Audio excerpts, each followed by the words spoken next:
Welcome back to another episode. I am your host, Jay Britton, and today we're going to talk about getting in the mind of CEOs to grow your business. Come on.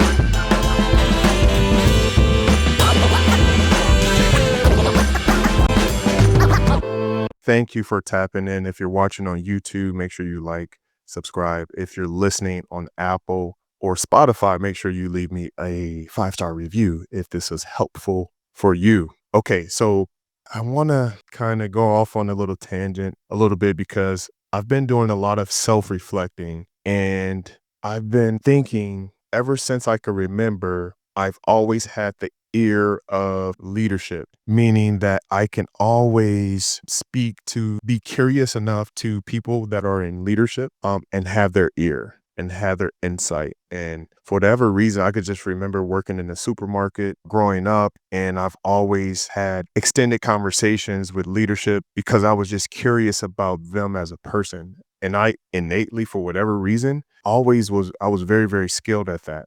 And so when I look at just different roles that I had in sales and, personal training and things of that nature, I've always been more curious about the person than the service of the product. And I believe that is what contributed me getting in certain spaces and having certain ears because I was just naturally curious, wanting to know how that individual got to where they were in life, just knowing about them and asking about them and their family.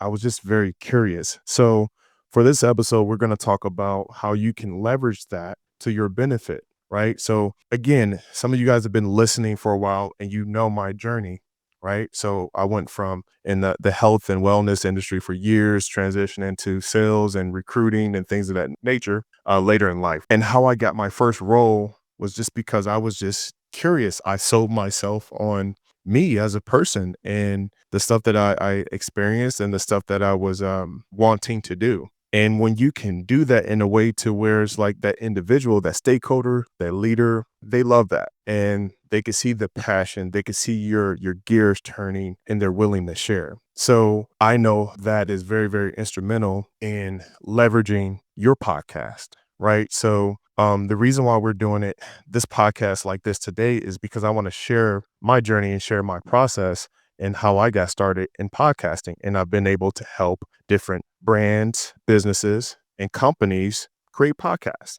I legit have been doing that for a while now, and I want to help you. And this is going to help you grow your business. So when you can have a solo podcast like this and talk about your experience, what you're going through, documenting the process, or you can have a guest on, right? A leader, a thought leader, person with a lot of experience, a lot of knowledge, a lot of feedback, and they're willing to give it free. But here's the thing though, they just don't want to waste their time on the individual that's going to squander their words because people value their time because they understand that they can't get it back. So their job is to give back in a way of just sharing with the next upcoming generations to come in the present, right?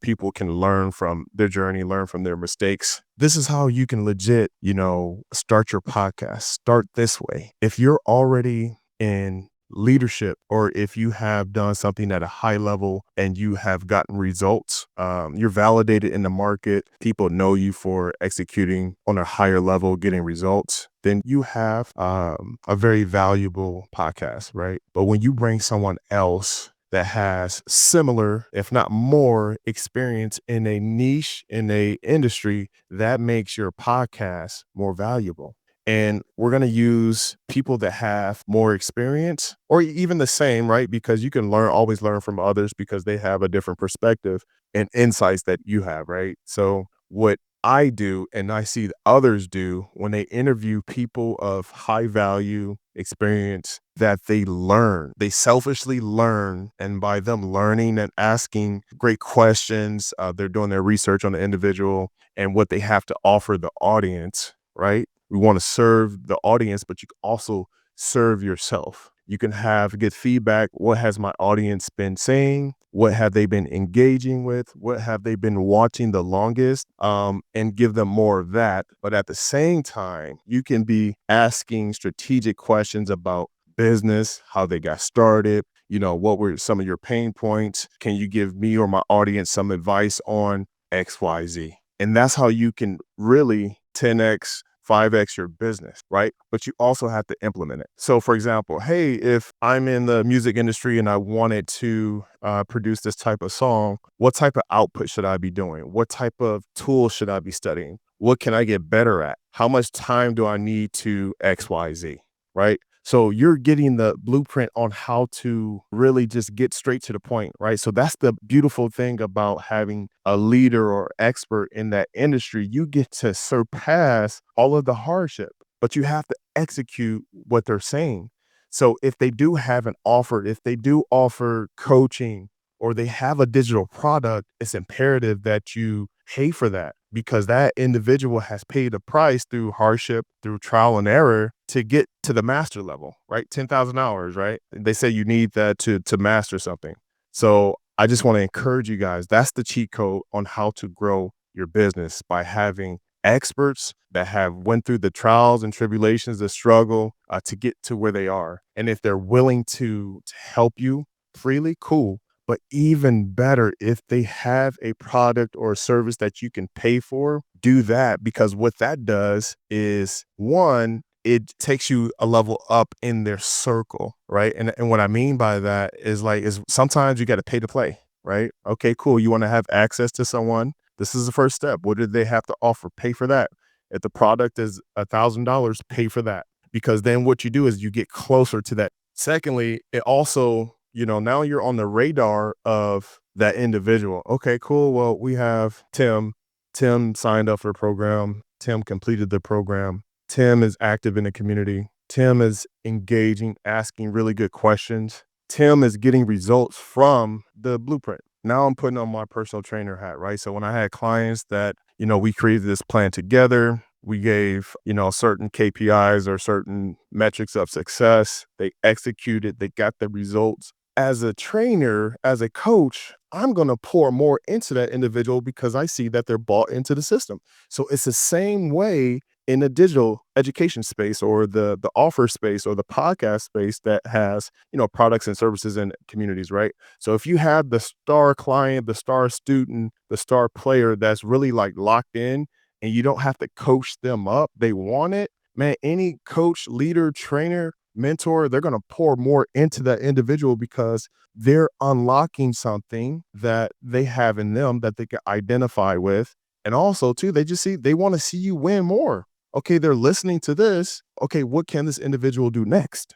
That's the game. And then they're like, okay, cool. And then they start learning from you because then you start to scale like that. And they're like, oh, okay, because there's different, methods and technologies that's going to come along and you can glean from your students too. I used to learn more from my clients when they used to say, hey, I have this, my hip is, stiff and I'm having this issue. So then I used to go back to the drawing board, do my own extensive research on that to create a solution to help them get out of that discomfort, whether they need to more mobility, flexibility, or strengthening. But again, I'll land the plane on this. That's the quickest way to get the results you want is by leveraging your podcast. You, one, being the consistent expert, giving value, knowledge on a consistent basis to your community. You're showing up. Two, the stakeholders, the leaders, the mentors, they're going to see you, right? That's how they're going to come on. They're going to look you up. Okay, cool. I see that they have this podcast.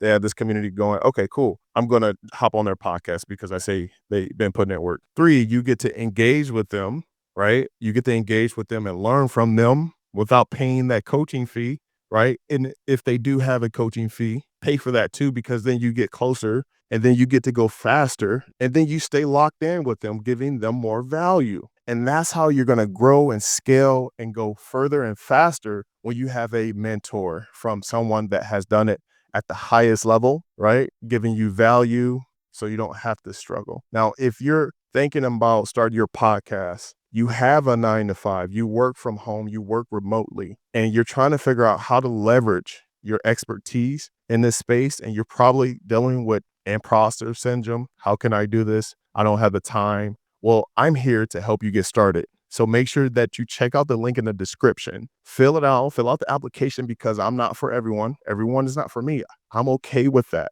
But if this is you and you want to go to the next level, fill out the application. Let's tap in. And if not, keep watching these videos, keep implementing and getting value from what I'm saying. And eventually one day, maybe we can work together. All right. I'll see you guys on the next one.